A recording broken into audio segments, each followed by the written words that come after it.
नमस्कार दोस्तों, एक और नई कहानी लेकर आपके सामने उपस्थित हूँ। आज की कहानी का शीर्षक है सुंदरता पर घमंड। एक सुंदर महिला ने विमान में प्रवेश किया और अपनी सीट की तलाश में नजरें घुमाई। उसने देखा कि उसकी सीट एक ऐसे व्यक्ति के बगल में है जिसके दोनों ही हाथ नहीं हैं।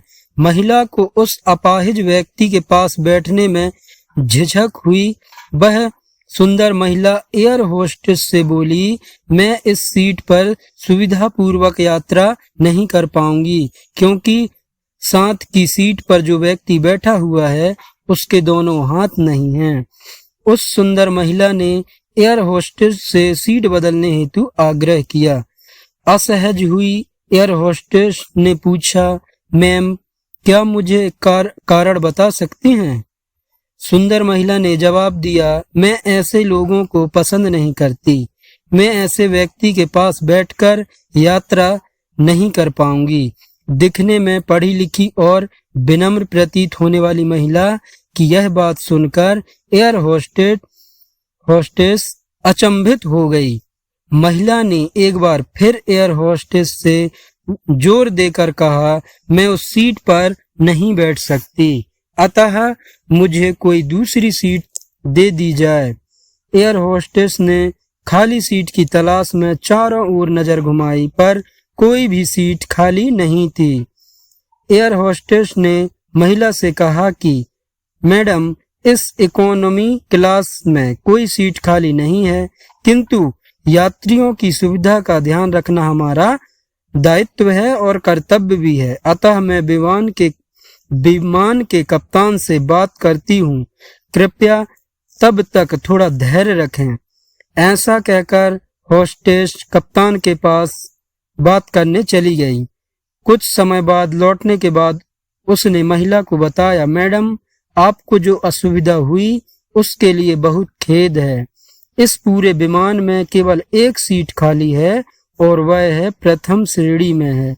मैंने हमारी टीम से बात की और हमने एक असाधारण निर्णय लिया है।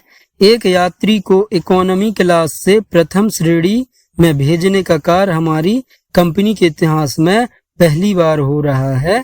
सुंदर महिला अत्यंत प्रसन्न हो गई, किंतु इसके पहले कि वह अपनी प्रतिक्रिया व्यक्त करती और एक शब्द भी बोल पाती, एयर होस्टेस उस अपाहिज और दोनों हाथ विहीन व्यक्ति की ओर बढ़ गई और विनम्रता पूर्वक उनसे पूछा, सर क्या आप प्रथम श्रेणी में जा सकेंगे?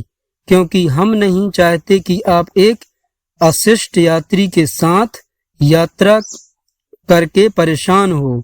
यह बात सुनकर सभी यात्रियों ने ताली बजाकर इस निर्णय का स्वागत किया। वह अति सुंदर दिखने वाली महिला तो अब शर्म से नजरें ही नहीं उठा पा रही थी। तब उस अपाहिज व्यक्ति ने खड़े होकर कहा, मैं एक भूतपूर्व सैनिक हूँ और मैंने एक ऑपरेशन के दौरान कश्मीर सीमा पर हुए बम विस्फोट में अपनी दोनों हाथ खोए थे। सबसे पहले जब मैंने इस देवी जी की चर्चा सुनी तब मैं सोच रहा था कि मैंने भी किन लोगों की सुरक्षा के लिए अपनी जान जोखिम में डाली और अपने हाथ खोए, लेकिन जब आप सभी की प्रतिक्रिया देखी तो अब अपने आप पर गर्व महसूस हो रहा है कि मैंने अपने देश और देशवासियों के खातिर अपने दोनों हाथ खोए हैं। और इतना कहकर वह प्रथम श्रेणी में चले गए। सुंदर महिला पूरी तरह से शर्मिंदा होकर सिर झुकाए सीट पर बैठ गई। अगर विचारों में उदारता नहीं है तो ऐसी सुंदरता का कोई मूल्य नहीं है। तो आप लोगों को ये कैसी लगी है कहानी, हमें कमेंट करके जरूर बताना, और कहानी थोड़ी सी भी अच्छी लगी हो तो चैनल को सब्सक्राइब कर देना। धन्यवाद।